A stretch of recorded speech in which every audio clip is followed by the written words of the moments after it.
So the Sony a7V is almost here. Not this one, this is just the a7 IV. And there are two things that are almost certain. And there are also a lot of other features that are rumored to be on this camera. They are at this point a little bit speculative, but I think they're definitely doable for Sony. We will go over that in this video, and we'll also talk about some features that I think can realistically be included in the Sony a7V based on the other cameras in Sony's ecosystem. I've been using this camera, the Sony a7 IV, since it first came out in 2021, and this has been my main camera the last 4 years, even today. I've used this camera extensively for photo and video, for product videos, product photos, for client work, and a ton of YouTube videos. And I have to say that despite some caveats, this is a very solid camera. I've made a ton of videos covering this camera extensively, so make sure to check those one out, including one recently about a major firmware update on this camera that unlocks some really cool features. I'll be leaving that link in the description below or up here. So according to Sony Alpha rumors, the two things that are almost pretty certain. The first thing is that this camera will be released in 2025, anytime between July to October, but I have a feeling they'll be most likely in October of 2025. So according to Sony Alpha rumors, they think that the Sony a7V is not just going to be a minor camera refresh, but actually a camera that is worth the wait. We'll see if that's true or not. The second thing is that it will be costing about $3,000 US. Now, I don't know how you feel about this, but let me elaborate on this just a tiny bit.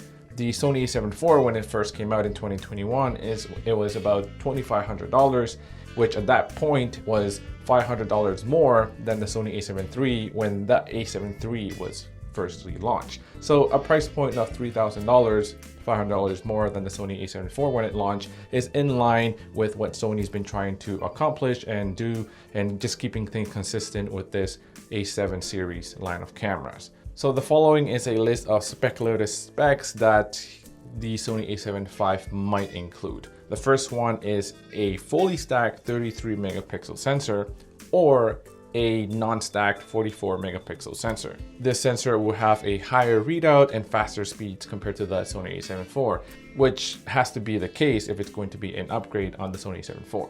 It supposedly will have 20 frames per second burst shooting, improved heat management, and enhanced video capabilities, whatever that means. There'll also be a resolution improvement on that EVF, which is quite nice, an AI processing unit, which is already in other Sony camera models, and apparently it might have the body of the current A1 Mark II and the same multi-vari-angle screen that the A1 Mark II has, which would be a very welcome addition.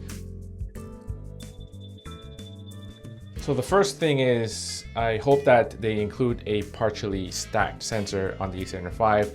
I'm pretty sure that they will not include a fully stacked sensor on this, but a partially stacked one would be very nice. So far, the A9 III and the A1 II have fully stacked sensors, so I don't think they would give that to the a7V, being that the a7V is a lot cheaper, almost double the price cheaper than those other more expensive cameras. So I think a partially stacked sensor similar to the Nikon Z6 Mark III has might make more sense. Next thing is that we have to have 4K 120 with no crop, or at least 4K 60 with no crop and 4K 120 with a slight crop. We currently only have 120 frames per second in 1080p and 4K 60 with a 1.5 times crop, which can be a little bit of an annoyance sometimes. Next thing, which is definitely a must, is the new AI autofocus processor that even some of the lower end Sony camera models already have, like the a6700 for example. So that has to be in there.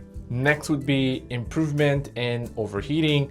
I actually do like the size and the weight of this Sony a7 IV, so I might not necessarily want a built-in fan because I'm afraid that might increase the size and overall weight of this camera. So if they can figure out a way to reduce overheating with something in the chassis of the body or via software, that would be very, very welcome. Next thing is improvement in active and just stabilization in general. The stabilization on the Sony a7 IV is not the best. An improvement of this sort would be greatly appreciated.